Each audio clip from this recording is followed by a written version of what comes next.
Bueno gente, bienvenidos a un nuevo video para el canal. Hoy vamos a ver un video aterrador. A mí me encanta todo lo que tenga que ver con terror. Así es que vamos de una vez sin hablar mucho. Let's go, bitches. Bueno gente, lo primero que vamos a hacer es darle su grandísimo like y empecemos de una vez, brother. ¿Recuerdas esos misterios de internet que nos aterraban tanto? Ok. Como una presencia en una piñatería. Yes, o sir. un ente acosando a un hombre en su casa. Sí. Todos vimos esos casos con muchísimo miedo, pero de un momento a otro no supimos más de ellos. Así que bueno, porque ustedes lo pidieron, hoy vamos a ver en qué acabaron estos 4 casos paranormales de internet. Pero... ¡Ay! Mano, no he empezado, ya tengo miedo. Vi una imagen que me dio muchísimo... ¡Ay, Dios mío! Me dio miedo esta vaina. Esta vaina me dio miedo. Mira. Vamos a ver en qué acabaron estos 4 casos. Hermano, ¿qué es esta mierda? Ay, güey, pucha. Paranormales de internet. Pero antes de empezar, recuerda que si te gusta este contenido, me ayudarás muchísimo compartiendo el video, Dios dando mío. like y suscribiéndote. El canal está en fase de crecimiento, así que me ayudarías muchísimo. Pero bueno, sin más, disfruta el video. Imagina que tienes un negocio propio y que todo va bien, todo va prosperando, pero van a empezar con el mismo que yo dije. que poco a poco empiezan a ocurrir cosas extrañas. La cosa escala a tal punto que tienes terror de entrar a tu propio negocio. Pues bueno, justo eso le pasó a un emprendedor mexicano llamado Mario Lara.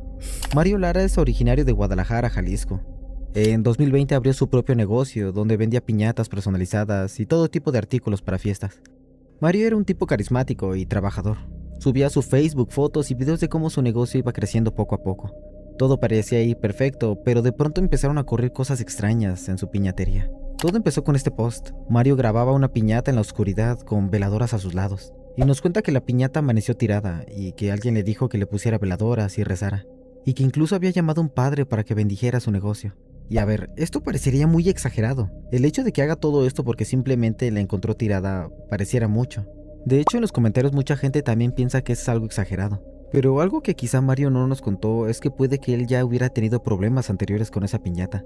Quizá la encontraba a diario tirada y no nos contó, y por eso hace todo esto, pero eso es solo una suposición mía. Pero bueno, sigamos. Pasó un tiempo así, y publicación tras publicación éramos testigos de cómo la cosa iba escalando poco a poco, hasta que llegó el momento donde todo explotó.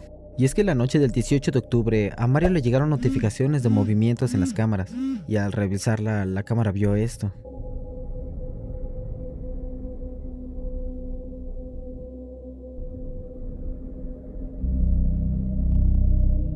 Hijo de su madre. Oh my god. ¡No! Y vale. Estoy 100% seguro que todos los que vimos este clip quedamos en shock al verlo. Recuerdo estarlo viendo con un amigo en el trabajo y los dos nos quedamos en silencio aterrados. Mario al ver esto acudió a su local para ver qué era esa cosa. Revisó un poco pero no encontró nada, hasta que fue a la bodega. Ya no está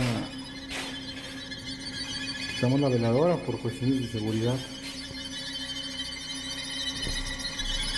Y pues todo normal. Nadie me quiso acompañar. No sé qué era esa y tampoco quiero saber. Yo Después de tampoco. esto le siguieron pasando varias cosas paranormales, como una piñata que se incendiaba sola, piñatas que se movían o cosas extrañas captadas en la tele. Fueron tantas cosas que cientos de canales en YouTube estaban explotando el caso a más no poder. Y miles de personas pedían saber qué estaba pasando en ese lugar. Pero después de un tiempo el Hermano, caso se me dio enfrió. miedo. What the fuck, bro, se lo juro. Se me pusieron los pelos de punta, hermano. Uy, esa foto sí está fea. Y no supimos más de él. Pero entonces, ¿qué pasó al final? Pues poco a poco la gente fue perdiendo el interés. Muchos decían que el caso ya se había sobreexagerado, pero créeme que esto fue más Esa allá cuando imagen Mario está subió muy una publicación en fea. su Facebook. En ella nos decía que tenía una grabación guardada y que iba a ser la más perturbadora de todas. Pero cuando salió a la luz esa grabación no atrajo la misma atención que las primeras. ¿El motivo? Bueno, es que esta se veía un poco más falsa.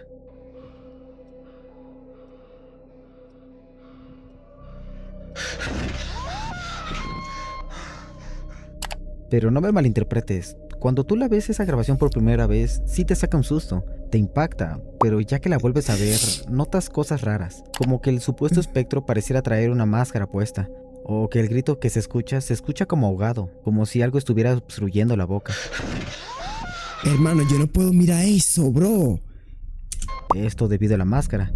De hecho, me encontré con esta publicación en Reddit, donde alguien ponía una comparación de la primera aparición del espectro junto a una máscara de Momo. Y si lo vemos bien, sí se nota similar, y en el último video se parece aún más. Así que la gente se empezó a bajar del barco y perdió el interés. Y de hecho yo creo que Mario se dio cuenta de esto porque no volvió a publicar nada acerca de la dulcería. Simplemente se olvidó de ello y comenzó a publicar cosas normales de su vida, viajes, vacaciones. Así que el misterio acabó abruptamente, sin un final oficial, por así decirlo. Y es triste porque este misterio en su inicio fue brutal y sumamente aterrador. Pero sí es verdad que poco a poco la gente perdió el interés, pero aún así nos dejó uno de los videos más terroríficos que he visto. Así que en resumidas cuentas, el misterio de esta piñatería no tuvo un final como tal. Simplemente la gente perdió el interés y quizá Mario se dio cuenta de eso. Uy, no, mano, yo siento como que no sé, como que yo soy muy, o sea, me gusta la cosa de miedo, pero no solo. Yo ahorita estoy solo y me siento como raro. Verga. Y ya no quiso seguir actualizando. Pero cuéntame, ¿también te aterró tanto este misterio como a Ay, mí? demasiado, hermano. Demasiado. Del caso que vamos a hablar ahora es el más terrorífico, Elías Samael. ya que al principio parecía un caso hecho para entretener, pero a diferencia de los demás, este supuestamente tuvo un final bastante atroz. Y lo más perturbador es que, entre comillas, este fue real.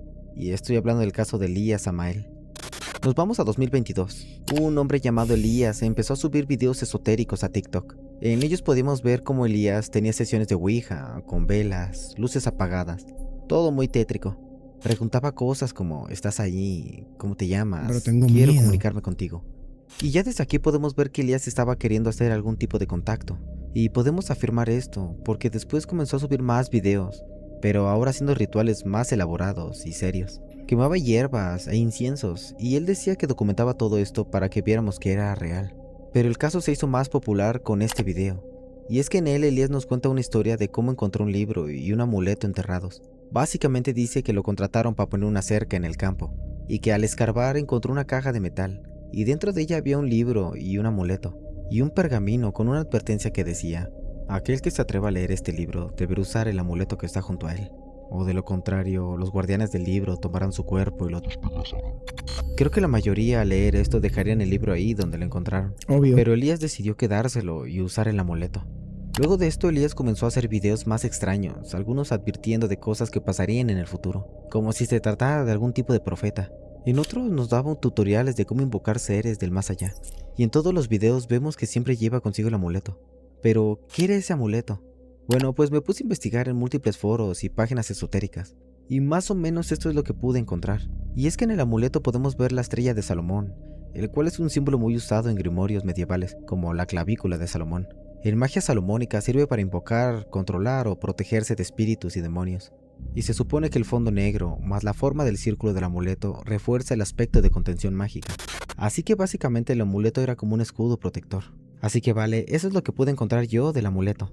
Pero si tú eres un conocedor de estos temas esotéricos y tienes una mejor idea de qué puedo ser, no dudes en decírmelo en los comentarios. Apreciaría mucho esa información. Pero bueno, sigamos. Mucha gente empezó a hacer Protector, esa vaina no protege a nadie.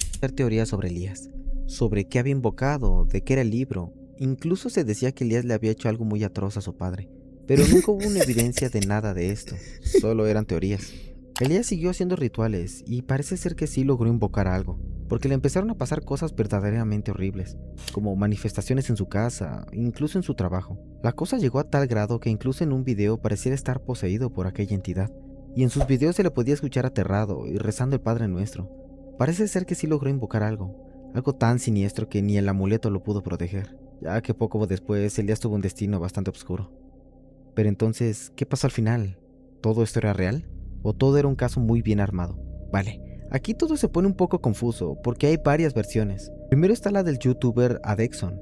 Subió una investigación muy profunda donde nos contaba varios hallazgos, como por ejemplo que logró encontrar dónde trabajaba Elías, y al llamar y preguntar por él, decían no conocerlo, al igual que encontró la localización de donde Elías grababa varios de sus videos. De hecho, en cierto momento, Adexon llama a donde trabajaba Elías, y vuelve a preguntar por él, pero esta vez el hombre que está del otro lado de la línea se nota nervioso, y afirma no saber quién es Elías. Adexon nos aseguraba que ese hombre que contestó era Elías, y pareciera ser que sí, pero nos falta esa prueba que nos afirme que es él. Por otro lado, Dross, cuando estuvo en el podcast de Creepypastas Everywhere, menciona este caso y nos dice que investigó a fondo a Elías y que descubrió que todo lo que decía era real, que era exactamente quien decía ser, y que incluso envió gente a México a investigar, y que sí, todo encajaba, aunque también reconoce estar casi seguro de que es una ARG. Así que me puse a investigar por mi cuenta, y estuve un buen rato buscando. Encontré algunas cosas, pero ninguna prueba que confirmara 100% si Elías estaba vivo. Pero por la cantidad de pistas que se encontraron, es casi seguro pensar que todo esto fue un caso espectacularmente bien armado. Y es que si lo piensas, tenía todo lo que a otros casos de este estilo le faltan. Para mí es de los mejores casos paranormales de los últimos años en internet. Y aunque vamos a dejar este caso por ahora, les prometo que seguiré investigando. Pero por el momento no te puedo confirmar si Elías está vivo. Mano, a mí me da más miedo, Dios mío, la música de fondo de estos videos, puta madre. Vivo o muerto, ya que no cuento con las pruebas sólidas para darte un veredicto final. Y no quisiera malinformarte, pero al menos quería contarte cómo se desarrolló todo este tema. Pero por el momento pasamos al siguiente puesto.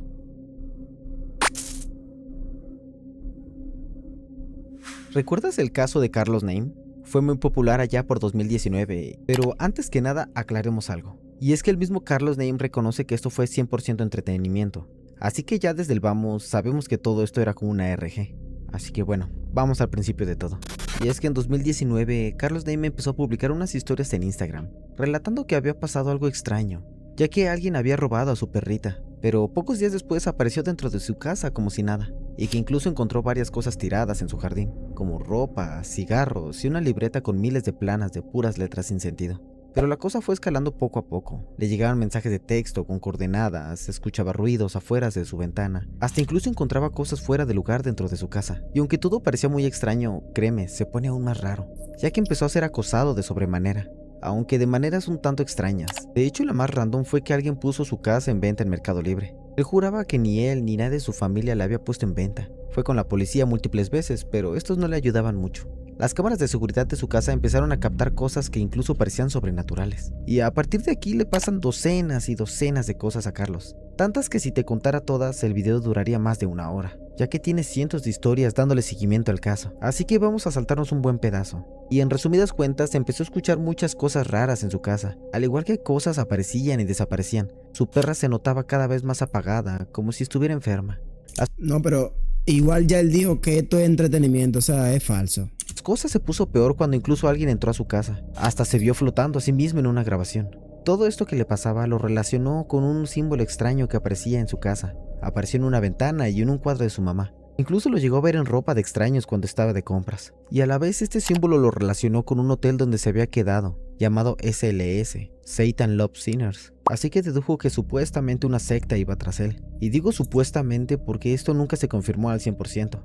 Pero este caso se fue de cabeza el 30 de octubre de 2020, ya que Carlos estaba publicando historias de sus sucesos paranormales, como ya nos tenía acostumbrados. Pero aquí fue un tanto diferente. Le dejaron un conejito de juguete en su puerta, con un número, y al llamar escuchó gritos distorsionados del otro lado de la línea, y dijo saber quién era.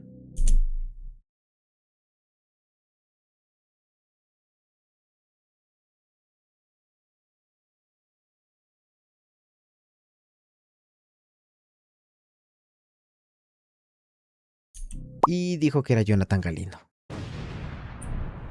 ¿Jonathan Y quién? no lo decía de broma. Poco tiempo después empezó a subir historias donde Jonathan Galindo lo acosaba dentro de su casa. Y a ver, no me malinterpreten. Yo creo que hasta este punto el caso de Carlos Name estaba bueno, ¿sabes? Quizás algo exagerado, pero estaba bueno. Pero con lo de Jonathan sí te mama. Y aquí se quedó mucha gente, y ya no supieron en qué acabó todo esto. Así que en resumidas cuentas, todo el tema de Jonathan Galindo fue fugaz. Unas cuantas historias y lo dejó de lado. Terminó cuando la policía llegó y se lo llevó supuestamente. Carlos dijo que lo habían metido en una institución mental, e incluso dijo que iría a verlo y grabar todo el encuentro. Pero esto jamás pasó. ¿El motivo? Pues nunca lo dijo, pero quizás al ver que la gente no se tragó lo de Jonathan Galindo, decidió de cancelarlo. Pero eso es lo que pienso yo, no hay nada confirmado. Pero entonces, ¿qué pasó? Qué viejo ridículo. Con las cosas paranormales de su casa. Pues siguió publicando historias, pero estas ya no tenían el mismo interés. La historia se sentía lenta, o más bien no avanzaba. Llegó a grabar posesiones, cosas paranormales, incluso grabando en casa de su abuela, y cómo esta era poseída. y de pronto dejó de actualizar. No hubo un final, no hubo una aclaración. Simplemente lo dejó de lado, se desvaneció. Así que podríamos deducir que Carlos simplemente no le vio Hermana, futuro a seguir. a mí me dio miedo la música de fondo de este video. Yo lo voy a quitar, ¿sabes? Este video yo lo voy a quitar. Bueno, lo voy a terminar porque me está dando mal la espina. Vamos a buscar otro video para reaccionar. Ya me dio miedo. En vida real tengo miedo. La única manera de yo hacer esta vaina es si este video llega por lo menos a 50 likes. Porque en realidad tengo miedo, gente, de verdad. A mí me gusta lo de miedo, pero no solo. Yo estoy solo. Y no. Yo mejor me voy, papá. Vamos a hacer otro video.